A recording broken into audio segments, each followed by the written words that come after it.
Afrika yenu kulekerwa na Mwali inotenda Mwali wetu alikulitungamirira kwa hilo jakubira chairman of the African Apostolic Church Bishop Elson Java, chairman of the African Apostolic Church Basilose Bishop Elson Java kuti vatipe mashoko okutenda vaenzi vedu vanoremekedzwa vatishanyira. Kudzai Jehovha, kudzai Jehovha.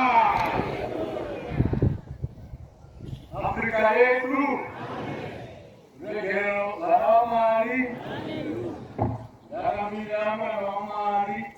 This message is the Archbishop Ernest Paul Magamaja of Africa, the founder of the African Apostolic Church, Apostle of Africa, who will be turning 105 years this year.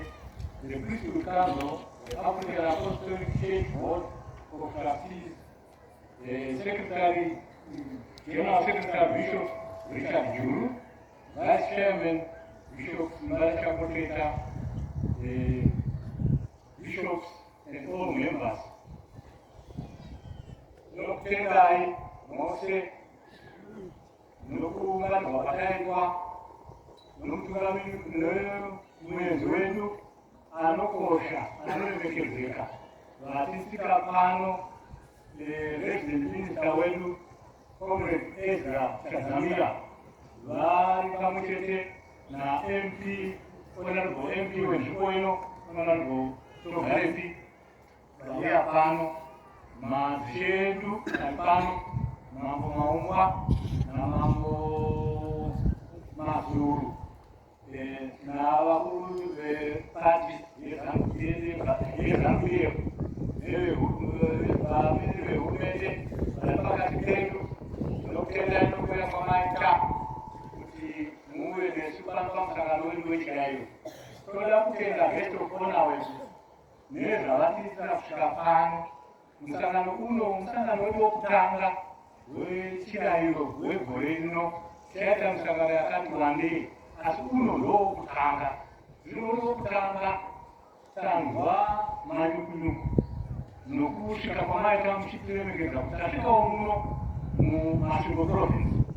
Imi muri resident minister wedu, mukabva masvika pano makamirira deputy minister wedu vaComrade Kembo Muhati, vice president Kembo Muhati. Tinotenda kwazvo nerukudzo noremekedzwa rwamatiitira irworwo. Tichitenda zvina mashoko amatipakurira pano. Tinotenda zvikuru isu tichiramba tichimuna mazirai. Taona kuti chido chenyu ndichocho gore rino tinoziva kuna maelection kuna 23 August. Saka hatiri kuramba tichimuna mazirai pamusoro pamaelection. Tanzwa muchitaura kuti ave peaceful, ariziva nenyonga-nyonga. Ndo basa redu iroro. Tiri pamwe chete church nehurumende tichikuna mazirai kuti zvinhu zvirambe zvakanaka munyika yerunyararo. Uyewo kuti pamaelection avo marakubatsirei pati rezanupf idzokerezve. Ndo zvatinokumbirawo kuna Mwari kuti atiitirei chaizvozvo. Tatenda ishoko renyu ramataura kuti nyika inovakwana nezvemari.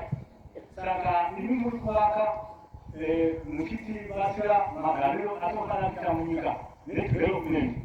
Isuwo kuno tiri kuivaka tichinamatira izvozvo zvamunoita kuti zviite.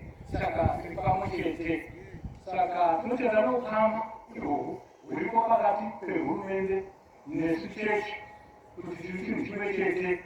Nokuti chechi dai pava pasina hurumende yedu yezanupf yavanhu vatema, taiye tisina kuungana kudai, tisina mufaro wakadai. Iye zvino tiri pano hatina chatinosha, tigere zvakanaka.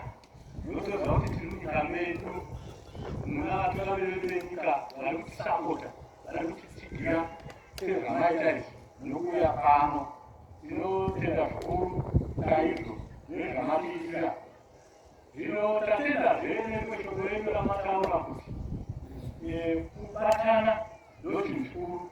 Tatibata iroro kuva muno muchechi zvose zvinoda kuti vanhu tibatana nesuwo tine slogan iyoyo yokuti no to split ndoyo yatinayo kuda kunamata tofana kuva chinhu chimwe chete tirege kungopesana pesana tatenga pabva neshoko iroro mazotikurudzira okupedzisira kuti tishinge nokuti chero chiita chinhu chipi nechipi hazviiti nyore kana maforces anodzivisa zvakanaka zvaunenge uchida kuita kungava kunyika politics kungava mukunamata kuna maforces aripo atinoti pakunamata mweya wasatani unenge uchidzivisa kuti zvakanaka zvatoda kuita zvisaita zvino vatikurudzira kuti isu hatifani kuona mwoyo nyamwe tikasangana nemiedzo yakadini